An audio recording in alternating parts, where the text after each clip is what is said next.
दिवस की भांति आज भी हम यहाँ पर लाइव चर्चा का कार्यक्रम शुरू कर रहे हैं और यह लाइव चर्चा का कार्यक्रम जो अब शुरू हो रहा है, आज का जो विषय है वह आनंदमय कोश अर्थात आनंदमय कोश क्या है, इस विषय पर हम चर्चा करेंगे। और आनंदमय कोश और आत्मा, यही आज की चर्चा का विषय रहेगा। तो विवेक चूड़ामणि का यह 31वां व्याख्यान आप सुनने जा रहे हैं। तो आनंदमय कोश, पीछे जितने भी कोशों की हमने चर्चा की, अन्नमय कोश, प्राणमय कोश, मनोमय कोश, विज्ञानमय कोश, ये सब के सब आत्मा नहीं है, ऐसा बताया गया। सब ही विवर्त हैं, प्रतिबिंबित हैं, बुद्धि के कारण हैं। अंत में बुद्धि की सत्ता को ही विज्ञानमय कोश की तरह बता दिया गया। अब जो है आनंदमय कोश की चर्चा यहां मिलती है। तो आनंदमय कोश क्या है? आनंदमय कोश अर्थात जहां पर आनंद हो। तो क्या यह आनंदमय कोश ही आत्मा है? कई बार अक्सर यह कहा जाता है कि परमानंद की प्राप्ति कर लो, आनंद को जान लो, आनंद की जीवन में प्राप्ति कर लो। कई बार कहा जाता है ऐसा, खासकर अध्यात्म की बातें करने वाले, योग साधना की बातें करने वाले लोग परमानंद की उपलब्धि की बातें करते हैं कि परमानंद है, एक शाश्वत आनंद है, एक परमानंद है। तो वो किसकी बात करते हैं? किसकी बात करते हैं? तो क्या आनंद का अनुभव करना मोक्ष है? क्या आनंद का अनुभव कर लेना आत्मा में स्थित हो जाना है? क्या आनंद का अनुभव कर लेना कैवल्य है? जी नहीं। जहां भी कोई वृत्ति है, आनंद का अनुभव होना भी तो एक वृत्ति है। इसीलिए आज जो यहां चर्चा होने वाली है वह इसी विषय पे होने वाली है। लेकिन इस विषय को हम श्लोकों पर चलें उससे पूर्व हम थोड़ा सा अपना कॉन्सेप्ट क्लियर कर लें तो वो श्लोक और अच्छे से समझ में आएंगे। तो प्रश्न ये उठता है कि क्या आनंद की अनुभूति कर लेना कैवल्य है, मोक्ष है? तो उत्तर होगा जी नहीं, क्योंकि आनंद का अनुभव हो रहा है तो आनंद रूपी वृत्ति तो बन रही है। चित्त में वृत्तियां हैं, इसका अर्थ यह होगा अगर हमें आनंद का अनुभव हो रहा है तो इसका मतलब आनंद की एक वृत्ति है जो चित्त में बन रही है, प्रवाहित हो रही है। और जब तक वृत्ति है तब तक तो समस्या है। जब तक वृत्ति है तब तक तो समस्या है ही, तब तक तो बंधन है ही, तब तक मोक्ष कहां, तब तक कैवल्य कहां। इसीलिए महर्षि पतंजलि भी दो प्रकार की समाधि का वर्णन करते हैं। एक है संप्रज्ञात समाधि और एक है असंप्रज्ञात समाधि। अब उन संप्रज्ञात और असंप्रज्ञात में भी अलग अलग अवस्थाओं का वर्णन उन्होंने किया है। इस तथ्य को बेहतर तरीके से समझने के लिए योग सूत्र ही साधन है। संप्रज्ञात और असंप्रज्ञात, इन दोनों में भी फिर अलग अलग अवस्थाओं का वर्णन मिलता है। असंप्रज्ञात में तो मुख्य रूप से निर्बीज अवस्था का ही वर्णन है जो कि कैवल्य को प्राप्त होता है। और संप्रज्ञात में जो है कई प्रकार की अवस्थाएं बनती हैं, कई प्रकार की, जैसे कि सविचार अवस्था बनती है, सविकल्प अवस्था बनती है, ठीक है। साथ ही साथ उन्होंने एक और अवस्था की चर्चा वहां पर की है, उसको भी समाधि कहा है। सविकल्प सविचार समाधि के साथ साथ सवितर्क समाधि भी की चर्चा की है। सवितर्क मतलब कि उसमें तर्क रहेगा, भले ही वो एक ही भाव अवस्था जैसी हो जाए, एक ही। इसीलिए ध्यान भी समाधि की पूर्व की घटना है तो उसमें वृत्ति रहती है, एक वृत्ति रहती है, एक भाव हो जाता है योगी, लेकिन वृत्ति तो है ना, भाव तो है ना। तो बंधन दूर नहीं हुए, एक भाव है तो अनेक भावनाओं को शायद पैदा कर लेगा। अनेक भावनाओं को उत्पन्न कर लेगा, फिर से बंध जाएंगे आप, बांधे जाएंगे।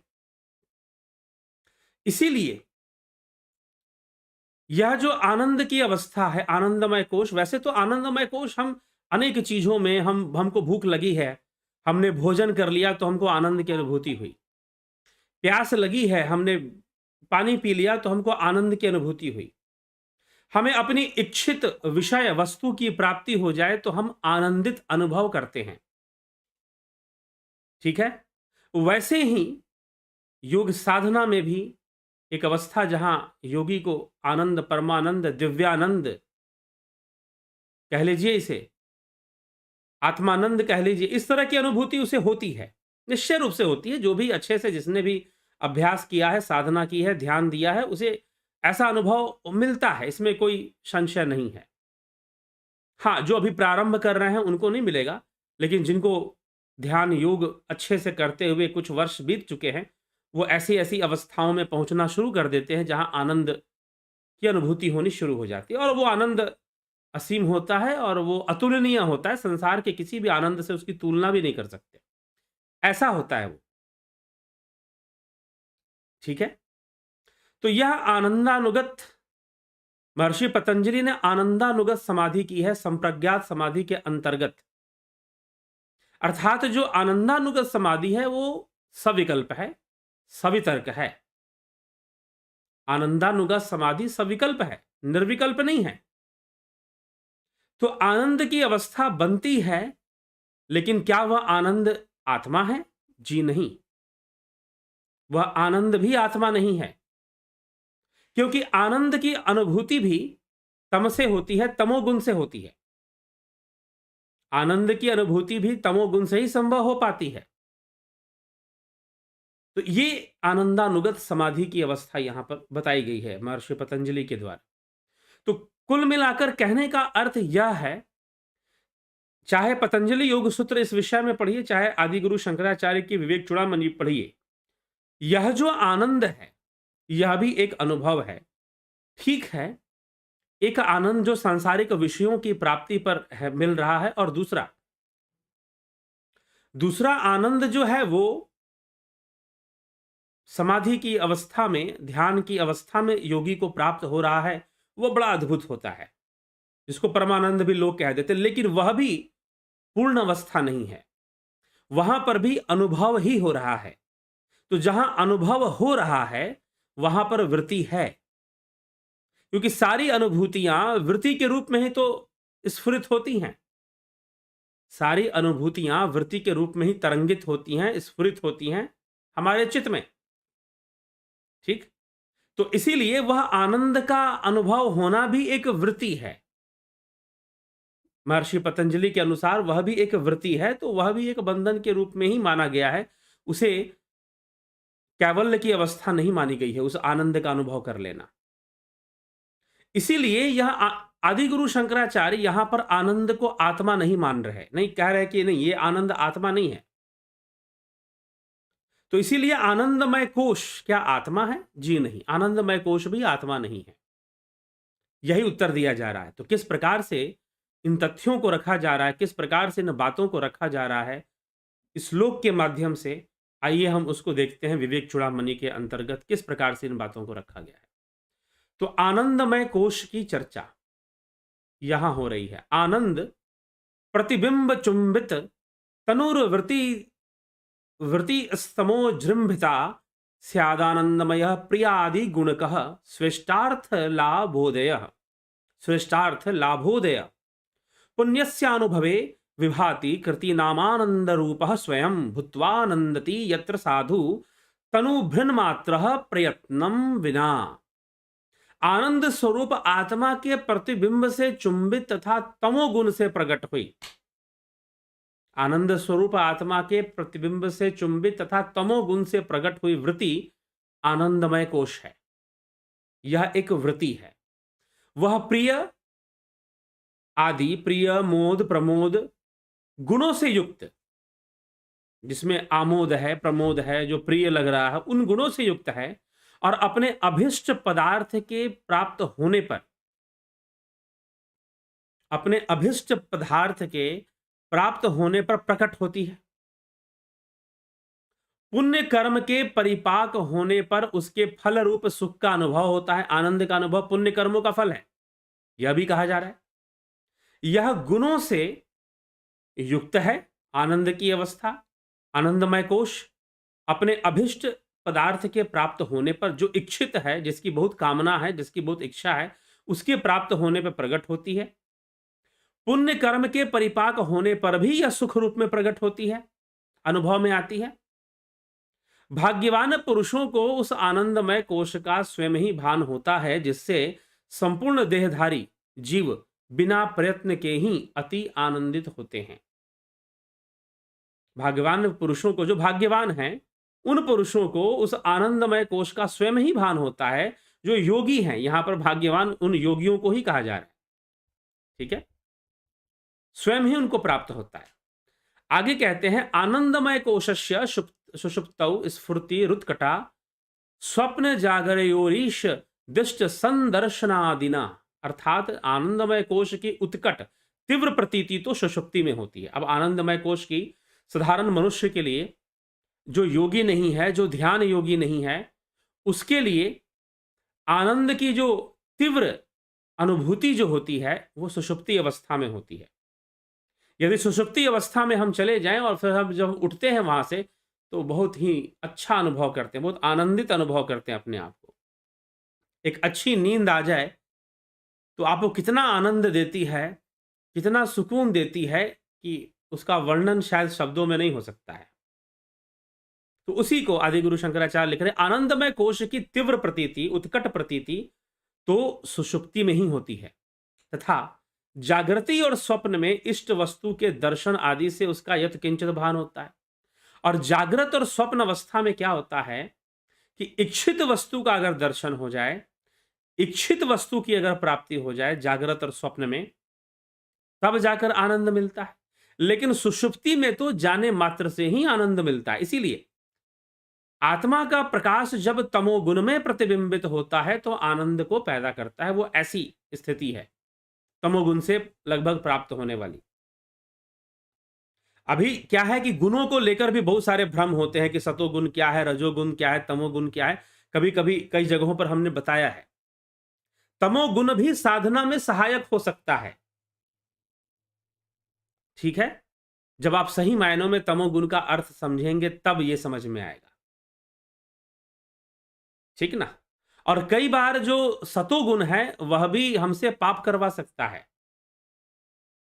इस पर भी पीछे कई चर्चाएं हो चुकी हैं, तो चलिए कभी और भी होगा तो उस पर चर्चा होगी। तो यहां आनंदमय कोश सुषुप्ति अवस्था में तीव्र तीव्र उसकी जो फ्रीक्वेंसी है ज्यादा होती है सुषुप्ति अवस्था में। तो इसीलिए नींद से, एक अच्छी नींद आपको आ जाए तो आप बड़ा आनंदित अनुभव करते हैं, ठीक है।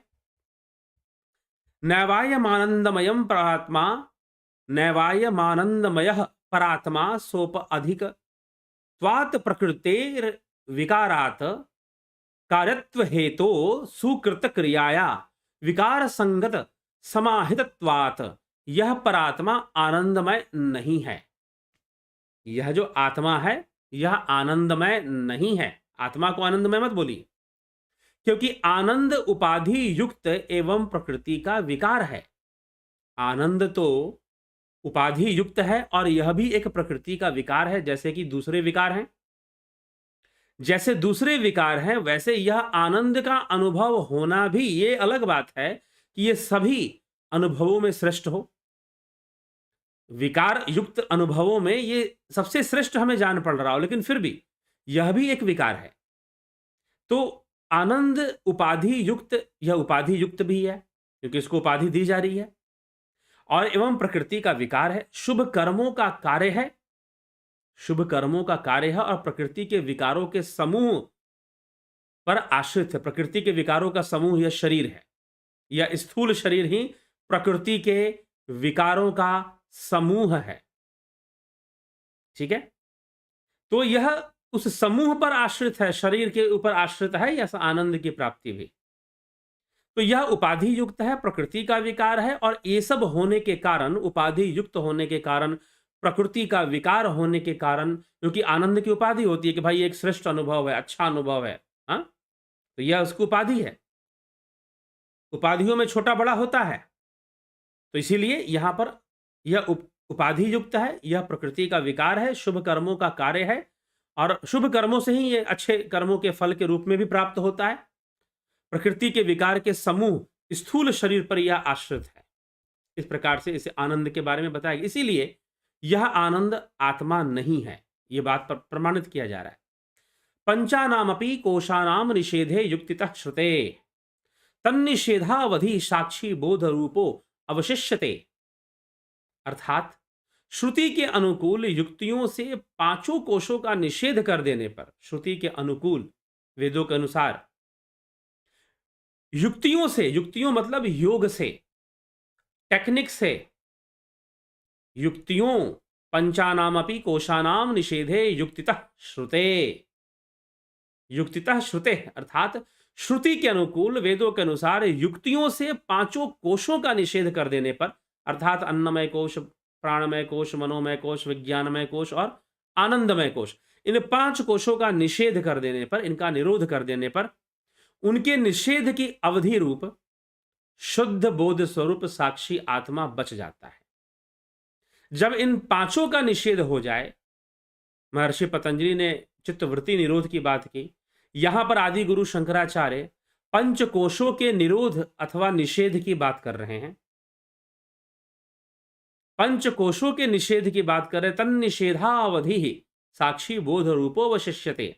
अर्थात पंचकोशों का निषेध कर देने पर उनके निषेध की अवधि रूप शुद्ध बोध स्वरूप साक्षी आत्मा ही रहता है। फिर जब इन पंचकोशों का निषेध हो जाता है तो इसीलिए आत्मा इन पंचकोशों से परे और आनंदमय कोश से भी परे है। इस बात की पुष्टि की जा रही है। यो अयम आत्मा स्वयं ज्योति पंचकोश विलक्षण अवस्थात्रय साक्षी सन्निर्विकारो निरंजन सत्स्वरूप सविज्ञेय स्वात्मत्वेन विपश्चिता। अर्थात इस प्रकार जो आत्मा स्वयं प्रकाश, अन्नमय आदि पांचों कोशों से पृथक तथा जागृत, स्वप्न और सुषुप्ति तीनों अवस्थाओं का साक्षी होकर सतरूप, निर्विकार, निर्मल, शुद्ध सतस्वरूप है, उसे ही ज्ञानी जन अपना वास्तविक आत्मा समझते हैं। अर्थात आत्मा किसे समझा जाता है? जो अन्नमय आदि, जो स्वयं प्रकाश है और अन्नमय आदि पंचकोशों से पृथक है, तीन अवस्थाओं का साक्षी है, जागृत, स्वप्न और सुषुप्ति।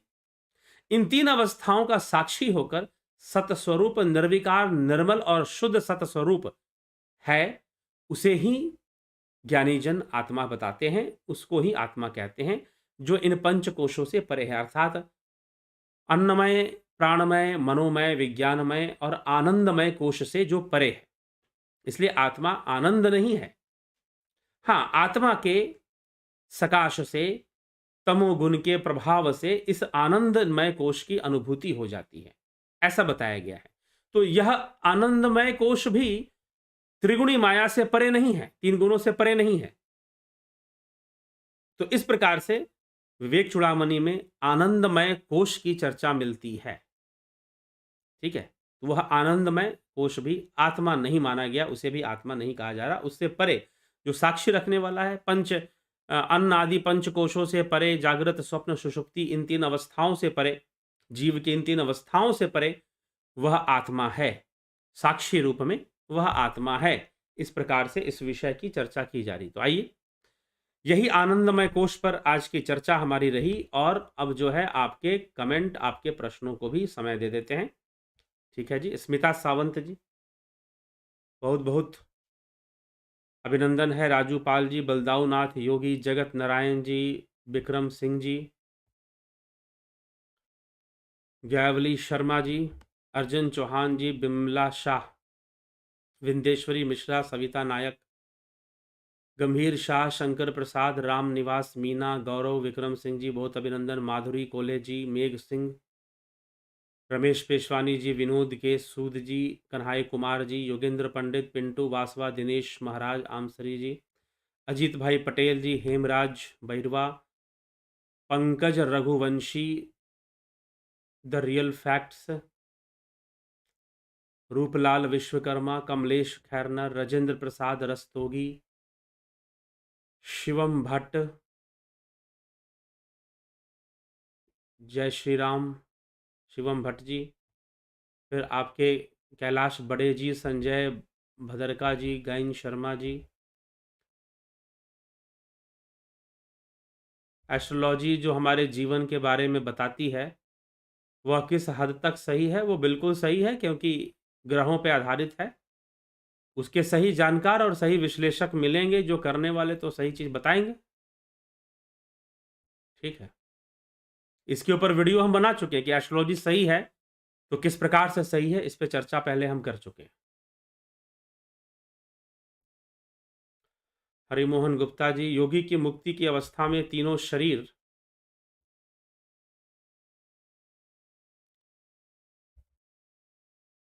शरीर रहते हैं लेकिन जड़ की तरह, क्या यह सही है? कृपया बताएं। जड़ की तरह होने का क्या मतलब है? तीनों शरीर रहते हैं लेकिन जड़ की तरह रहते हैं, इसका क्या तात्पर्य है? क्योंकि जड़ की तरह रहने का क्या मतलब है, ये यही पहले स्पष्ट होना चाहिए। मुक्ति की अवस्था में तीनों शरीर रहते हैं लेकिन जड़ की तरह, क्या यह सही है? पता नहीं जी सही है कि गलत है। क्या कोई हमारा हाथ देखकर हमारा फ्यूचर बता सकते? बता सकते थोड़ा बहुत, 100% नहीं। अब जानकार व्यक्ति पर निर्भर करता, हाथ भी देखने की जरूरत ना पड़े, वो चेहरा देखकर ही बहुत कुछ बता दे।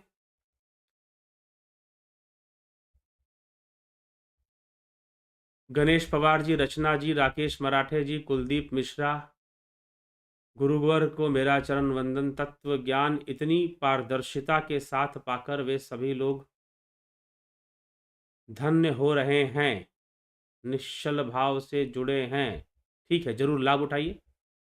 योगी प्रकृति के तत्वों पर नियंत्रण करके बोल सकता है हम ब्रह्मास्मि हैं और वही जीवन मुक्त होता है। हाँ, जीवन मुक्त होते हैं, बिल्कुल वो लोग जीवन मुक्त होते हैं वैसे योगी। ठीक है, किरीट शाह जी, सुरम पटियाल जी, किरीट शाह, बहुत अभिनंदन आपका।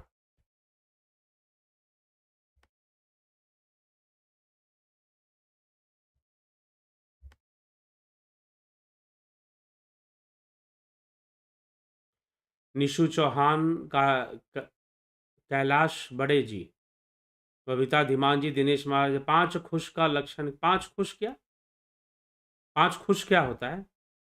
पांचों खुश का लक्षण क्या है, कहां कहां तक पहुंचता है?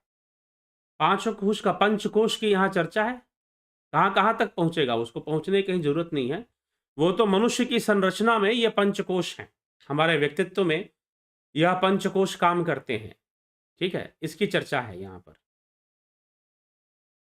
धर्मेंद्र शर्मा, अनिल कपूर, निखिल त्रिपाठी, अजीत, अपराजित जी। क्या अन्नमय, प्राणमय, मनोमय, विज्ञानमय और आनंदमय, ये पांचों से मिलने वाला सुख दुख का अनुभव बुद्धि और अहंकार ही भोगते हैं? बिल्कुल, बिल्कुल सही पकड़े, बुद्धि और अहंकार ही भोगते हैं, सही बात है अजीत जी, यह बात बिल्कुल सही है कि इसको बुद्धि और अहंकार ही भोगते हैं। ठीक, वर्मा मदान जी, आपके समझाने का तरीका बहुत अच्छा लगा। जी हाँ, लाभ उठाइए इसका, अगर अच्छा लगा तो जरूर लाभ उठाइए और शेयर भी करिए ताकि और भी लोग इसका लाभ उठा सकें। ठीक है जिज्ञासुओं, तो यही आज का विषय है जिस पर हम आज ये चर्चा कर रहे हैं। और